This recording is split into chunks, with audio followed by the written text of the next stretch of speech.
BagHead, your BagHead buddy, and this is BagHead Radio.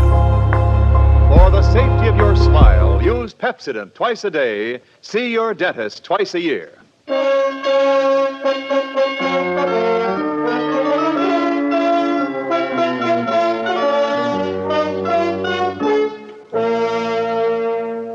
Lever Brothers Company presents the Pepsodent program, The Adventures of Philip Marlowe, starring Van Heflin.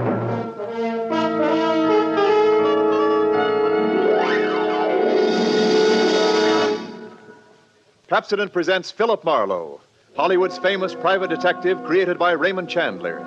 Philip Marlowe, tough, cynical private eye of Murder My Sweet, the sardonic, case-hardened detective of The Brasher Doubloon, The Lady in the Lake, and The Big Sleep. You've seen him in action in all of those top-flight mystery pictures. Now, in order that you may continue to enjoy this exciting mystery series, Pepsodent brings you The Adventures of Philip Marlowe on the air with a cast of noted radio players and starring MGM's brilliant and dynamic young actor, Van Heflin.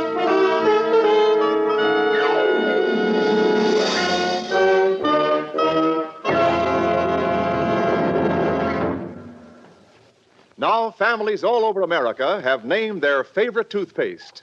New Pepsodent with Irium. New fresh-tasting Pepsodent with the new cool, minty flavor.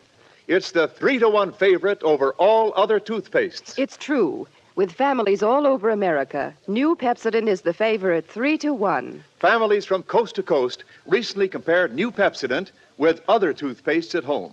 They preferred new Pepsodent by an overwhelming average of 3-to-1 over all other brands they tried.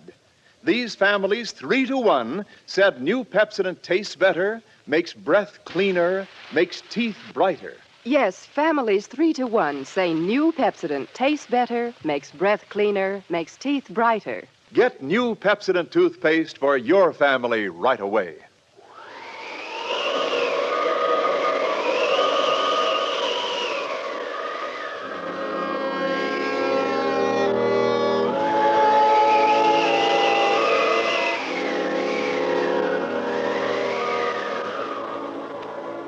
There was a rough desert wind blowing into Los Angeles that evening. It was one of those hot, dry Santa Anas that come down through the mountain passes and curl your hair, make your nerves jump and your skin itch. On nights like that, every booze party ends up in a fight, and meek little housewives feel the edge of a carving knife and study their husbands' necks. Anything can happen when the Santa Ana blows in from the desert.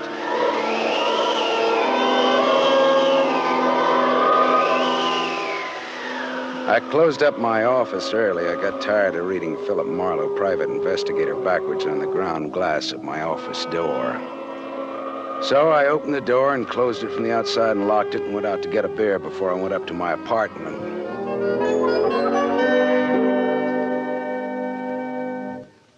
Fill her up again, Mr. Marlin?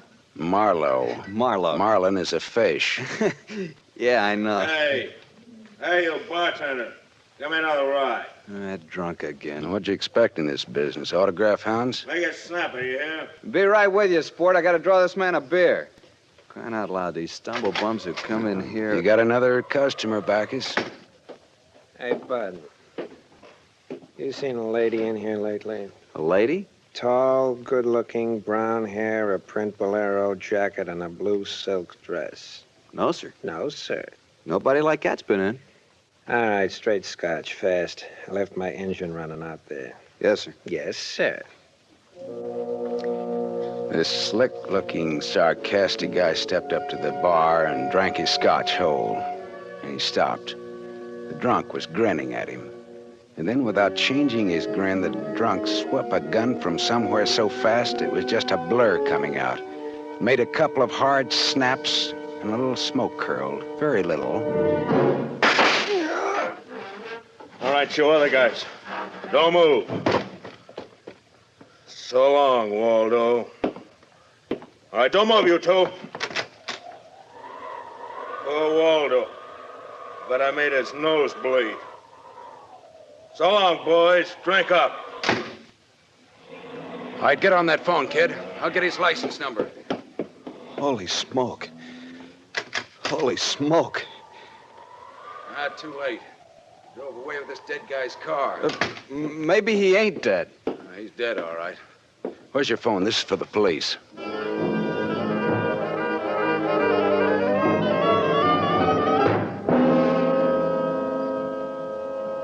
The prowl car boys were there in about 5 minutes. Waldo was out of business, all right, and nothing in his pockets told who he was, but he had about $700 on him. I told the cops what I knew, including about Waldo's tall, brown-haired, pretty girl in the bolero jacket. It was about 9 o'clock when I stepped out of the elevator in my apartment house and almost walked right into a tall, brown-haired, pretty girl in a bolero jacket, waiting for the elevator on my floor. Oh, excuse me. Just a minute, lady. I said excuse me. I'm in a hurry. Now, if you'll be good enough to Look, step you better out of... not go outside in those clothes. Just what do you mean by telling me what? This isn't a make. You're in trouble. Trouble? Yeah, the cops are looking for you in those clothes. But I haven't done anything that... I'm in room 41 across the hall now. I never collected an etching in my life. All right, I'll go with you. I'll go. I got to my room and rustled up some scotch and soda and brought the girl her glass. She had a small automatic in her hand. It jumped up at me, and her eyes were full of panic. I put down both glasses on the table slowly so that I wouldn't be misunderstood. Look, sister, maybe this wind has got you crazy, too. Don't move. Be careful, don't move. A man just got shot in a bar down the street. Before he got it, he'd been asking about a tall, pretty girl with a bolero jacket, like yours. What did he look like, this man? Tall, 5'11", slim, dark brown eyes with a lot of glitter, dark suit, white handkerchief in the breast pocket. And he must have seen you earlier tonight to know how you were dressed. Am I getting anywhere? He used to be my chauffeur. You had an appointment with him, didn't you? Why? Listen, he asked for you, didn't he? Yes, I had an appointment with him. He'd stolen something from me when he left 3 days ago. I was going to buy it back from him. Why didn't you tell the police? I couldn't tell them. It was valuable, wasn't it? Valuable enough for Waldo to steal? $15,000. Oh, it's peanuts. But it wasn't the value. It meant something to me. The man I love gave it to me, and now he's dead. He was a flyer shot down over Germany. I'll go back and tell my husband that. He probably hired you. He did? Well, how much is he paying me? And, where is this husband of yours? He's at a meeting. This late at night? He's a very important man. He's a hydroelectric engineer. I'll have you know that my husband is one of... Skip it. I'll take him out to lunch sometime and have him tell me himself. And about Waldo, whatever he had on you is dead stock now, like Waldo himself. You mean he's dead? Waldo is dead? Yes, sister, he's dead. Dead. Lady, he is dead. Oh. I scream and I'll give you 2 black eyes. I'm not going to scream. Who would that be? There's a dressing room behind that door. Hide there. Now, don't argue with me. Do it. Right, all right.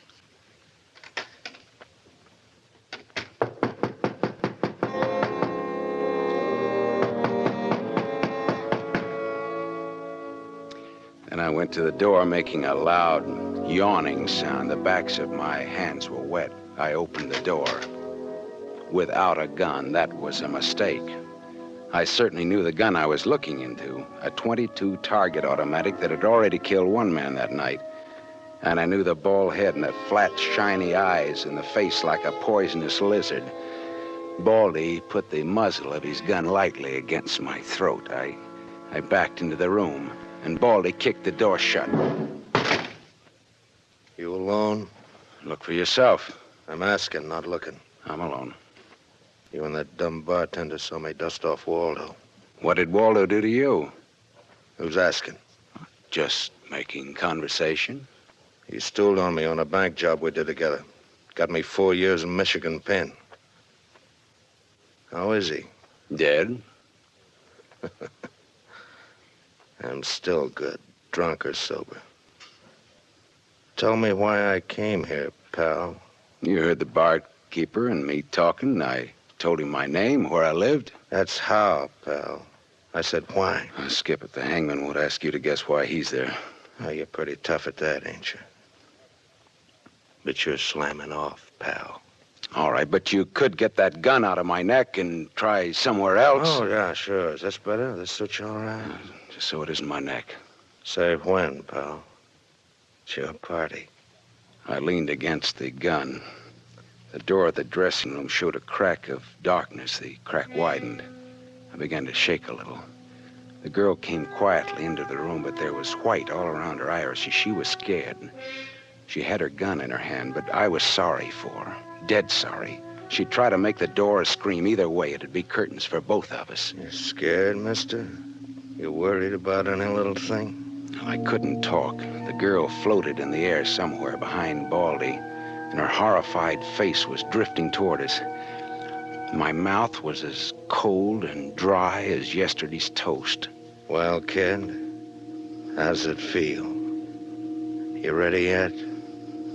Go on, say the word. Well, don't take all night about it if you're gonna do something about it. Why not, pal? I like this. Suppose I yell. Go ahead, yell. Go ahead. Put up your hands! Hey, look!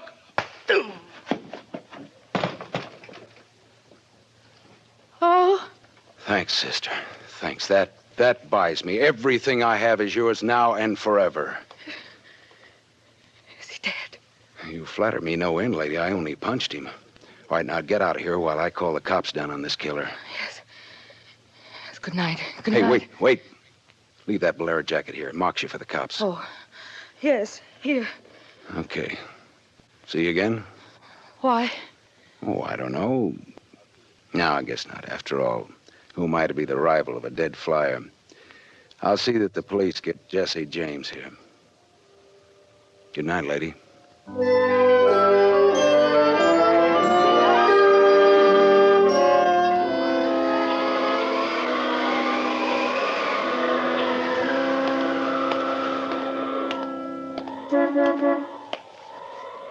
Yeah?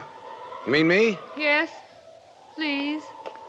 Oh, you. Again, huh? Get in. I must talk to you. You want to know what happened at headquarters, huh? Yes. Well, I went down there with the law and gave them the story. I left you out of it. Oh, thank you. You saved my life, so no one knows a thing about you. Well, incidentally, neither do I. Well, my name is Mrs. Frank Bosserly. 212 Fremont Place, Olympia 24596. Is that what you want? I guess so. Well, there it is. Now, why did you really come back? I wanted my pearls. Pearls? Yes. Pearls, too, huh? All right. Tell me about the pearls.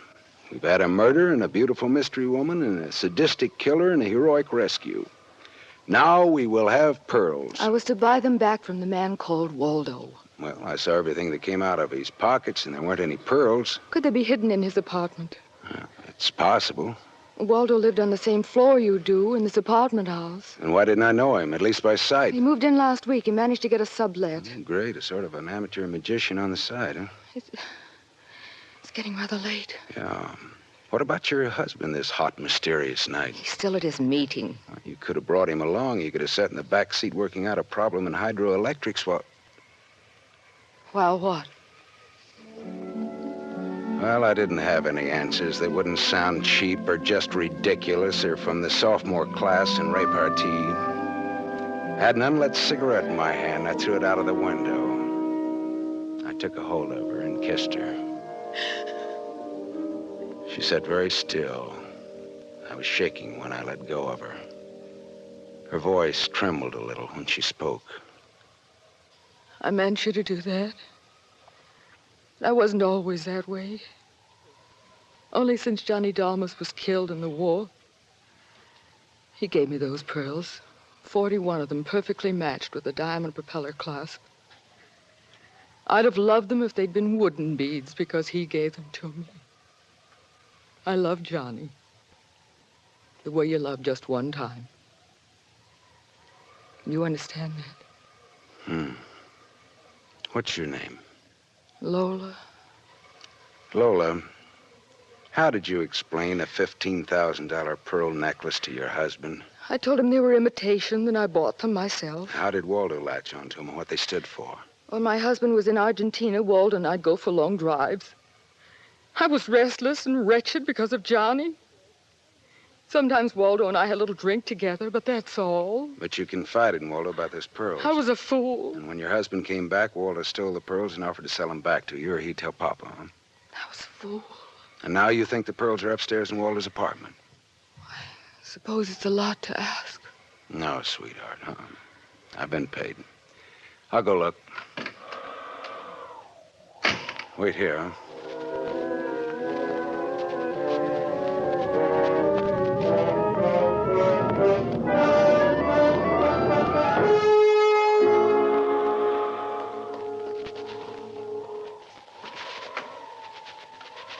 Was the gun long, Lola?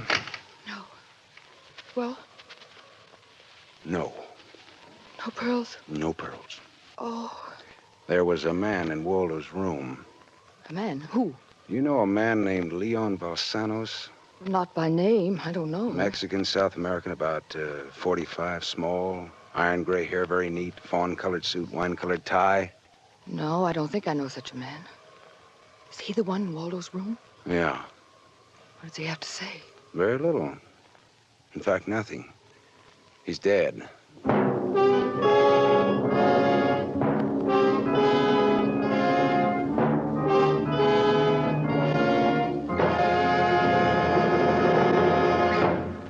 You are listening to The Adventures of Philip Marlowe, starring Van Heflin, with music composed and conducted by Lynn Murray. Yes, families all over America have named their favorite toothpaste. New Pepsodent with invigorating Irium foam. New, fresh-tasting Pepsodent with a new, cool, minty flavor. It's the 3-to-1 favorite over all other toothpastes. It's true. With families all over America, new Pepsodent is the favorite 3-to-1. The Farrell family of Evergreen Park, Illinois, preferred new Pepsodent on every single count. The Farrells say new Pepsodent tastes best of all, makes breath cleaner, makes teeth brighter. On all these counts, by an overwhelming average of 3-to-1, families prefer new Pepsodent over all other toothpaste they've tried. It's a fact. Families 3-to-1 say new Pepsodent tastes better, makes breath cleaner, and makes teeth brighter. Remember, this is not just our opinion. It's the honest conviction of the Farrells and other families who compared new Pepsodent with other toothpaste they had at home. Get new Pepsodent, the only toothpaste containing Irium. Get it for your family without delay.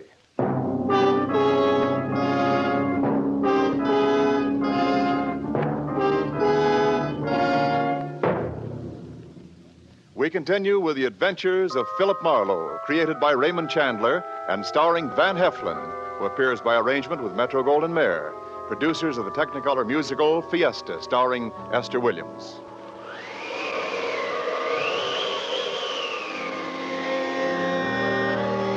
I sat with Lola Barsley in her car listening to that jittery, infuriating desert wind gallop around in the midnight streets.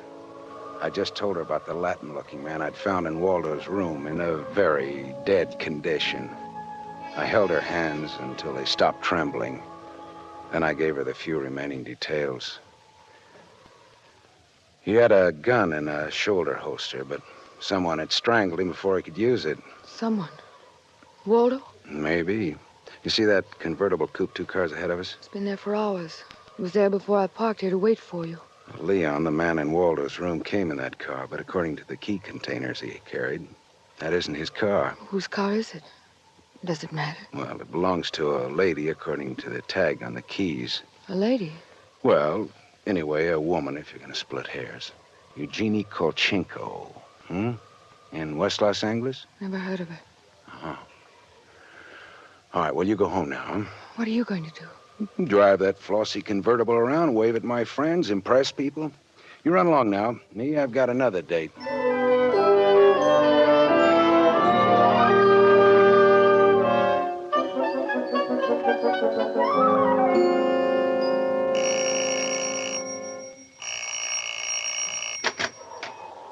Yes? What is it, please? Miss Eugenie Kolchenko, Yes? What is it? did you lose or misplace a pigeon gray convertible coupe? What are you saying? Now, don't be alarmed. I found it and I brought it home to you. Come in, please. It is a reward you wish. Shall we say... Snap out of it, Dragon Lady. Who was he? Who was who? The little guy, Leon. You loaned your car to. He's dead. Who was he? Oh, no. Oh, yes. Eugenie. Darling, come here, please. What's the matter, honey? Who is this man? I came about Miss Kolchenko's car. What about her car? The gentleman who borrowed it couldn't return it on account of he isn't alive. He's dead. Darling, he's dead. Well, that's putting it more bluntly, of course. Dead, huh? Completely. Who are you? Philip Marlowe, private investigator. My card. Mm-hmm. You told the police yet? Never do at once what can be deferred pending negotiations. Aesop. I might negotiate. Oh, peachy. What do you know, Marlowe? A man named Waldo was shot in a bar tonight. I happened to have the inside as to who he was, and when I visited his apartment tonight, I found this Leo Balsanos dead. He wouldn't have had $500 in 20s on him, would he? No, but this Waldo had over $700 on him when he was killed at that cocktail bar, mostly in 20s. Is there a basis there for negotiations yet? Very well, Marlowe. I'm a married man. There were certain unpaid bills for some stuff Miss Kolchenko here had charged to my account. But you told me I might charge to your account. All right, so I wasn't very bright. That might be the understatement of the decade, but go on. I had the unpaid bills safely in my briefcase. Somehow this Waldo had a chance to steal the briefcase. I hired Leon and gave him $500 to buy back those bills from Waldo. Instead, Waldo took Leon's dough and was forced to kill Leon in the process. And then he went out to keep another date and accidentally walked into an old pal hostile enough to blow him down. And someone still has those bills. And I'm in for a divorce suit. The man who shot Waldo got away in Waldo's car with your briefcase in it. Yeah, that could be. The cops caught him. Oh. And the police have the briefcase. Maybe. But the police are interested in solving crime, not in tossing mud for the benefit of sensation eaters. Look, I've got a friend or two at headquarters. Let me see what I can do. It's worth $500 to me. Well, then that's what it'll cost you. Well, good luck. And, thank you, Mr. Marlowe. Philip Marlowe, remember? My name is Frank Barcelay. Barcelay? Oh? What does that mean? The big hydroelectric engineer? Yeah. How did you know? My voices tell me. Who? Darling, this man is manifestly insane. It's the heat, Miss Kolchenko. It's the Santa Ana. It's the desert wind. May I use your telephone?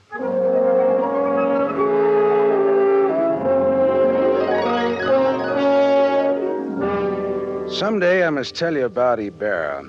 Salt of the earth, Ibarra, detective lieutenant over at Central Homicide. I phoned Ibarra from Miss Kolchenko's house and told him where he could find a well-dressed cadaver named Leon and furnished a few small details. I gave Ibarra time to check my tip, and then I went down to see the good lieutenant and told him why I'd been up in Waldo's room, only to find Leon instead of a certain lady's string of pearls. Pearls, eh? Well, I thought Waldo might have them up there. Whose pearls were they? A lady's. Go on. Or they might have been in Waldo's car that Waldo's killer drove away in. Yeah. What, yeah? They might have. Also a batch of unpaid bills charged to the account of a certain Frank Barcelay? Yeah. Well, now, the police aren't interested in domestic scandal. They want to prevent or to solve crime, right? So? So I've got $500 for the police fund if those pearls and those bills are returned to their rightful owners. Quit your kidding. No, it's a valuable necklace. Yeah? There's your necklace. That's it. 41 pearls, perfectly matched diamond propeller clasp. That's it. That's the one. Take it away, Marlowe. On the level? Just tell me straight what it's all about, all I ask. Sure. Well, this Waldo was blackmailing a wife with the pearls and her husband with the bills, a guy by the name of Barcelay. Well, Barcelay sent Leon to get the bills from Waldo. Instead, Waldo killed Leon, then stepped out and happened to get shot by that guy at the bar. Now, if Barcelay's name stays out of the paper, I get $500, and that goes to the police fund. We'll keep him out. Well, now, I'm not in this case for money. I just want to get back the bills and the pearls. As you say, Marlowe, the police aren't in business to sling mud. Well, you can deliver the pearls to the lady yourself if you like. No, She no, lives no, at... No, Marlowe. You better take them to her. You see, except for the diamond propeller clasp on them, they're phony. Phony? But... All but the clasp, Marlowe. All but the clasp. Well,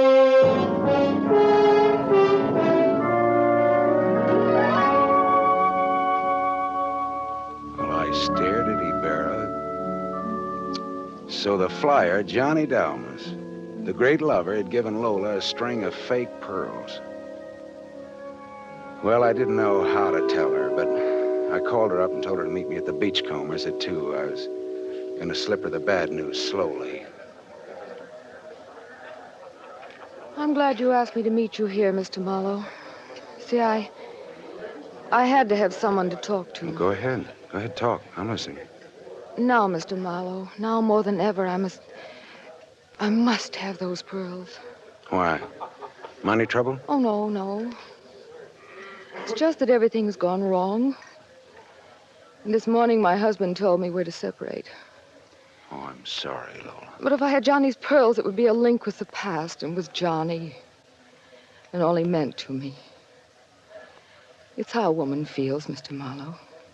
I wouldn't blame you for not understanding. Well, maybe I do, though. So please, Mr. Marlowe, please, you'll try to find my pearls. Lola, look, Even if it isn't all of them. Any part of them. Any single smallest one of them. It'll be Johnny's. Look, will you meet me here again around 4 o'clock? I'll be here. Okay, I'll see what I can do.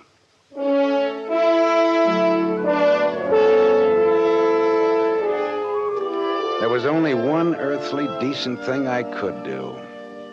I took Lola's glass pearls to a jeweler, and I had him take off the diamond clasp and put it on one of those strings of so-called simulated pearls that they sell you for $3, tax included. Then I went back to keep my 4 o'clock date with Lola at the Beachcombers. Well, Mr. Marlowe, anything new? Yes, the police found some pearls in Waldo's car. They found my pearls? No, not exactly. Not exactly. Well, Waldo was getting set to gyp you, Lola. He had the diamond clasp of your necklace attached to a string of cheap imitations. And then he sold the real pearls. Oh, how... Oh. These are the imitations here. Yes. But it is my clasp. The clasp is real. Is that all right? Yes, it's the clasp that Johnny Dalmas gave me. Of course it's all right. Oh, that's swell. And thank you so much, Mr. Marlowe. Forget it. I won't. Not ever. Well, is this goodbye? Yeah, I think so. You'll never get over Johnny Dalmas, Lola. If anybody ever bothers you again, though, well, let me know. Name's Philip Marlowe.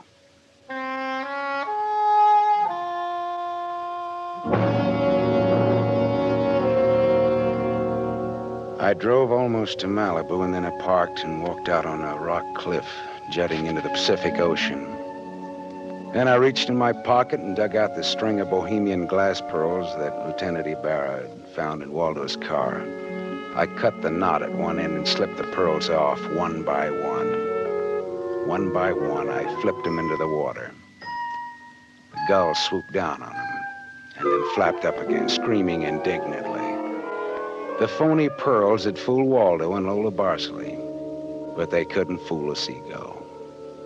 I said to myself, to the memory of Johnny Dalmas, just another four-flusher. I listened a while to the wheeling seagulls. All at once, I realized that the wind had died. The Santa Ana had blown itself out. The red wind was done. It was over.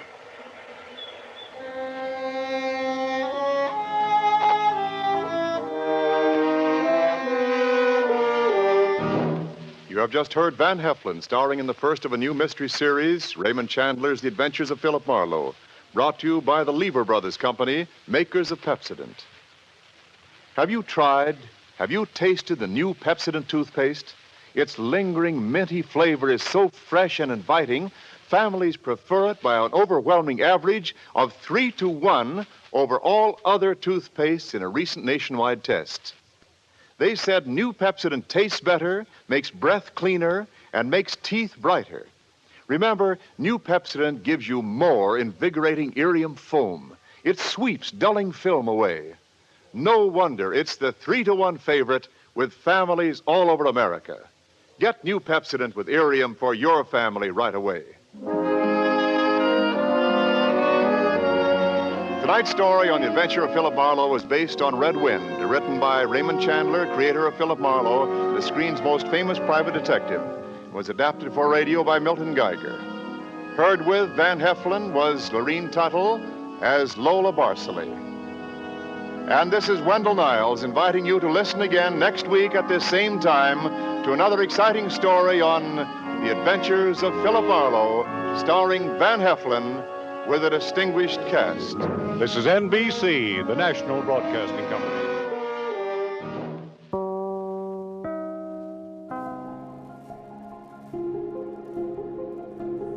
I'm Bobby BagHead, your BagHead buddy, and this has been BagHead Radio. Please click like and subscribe. Stay tuned for more.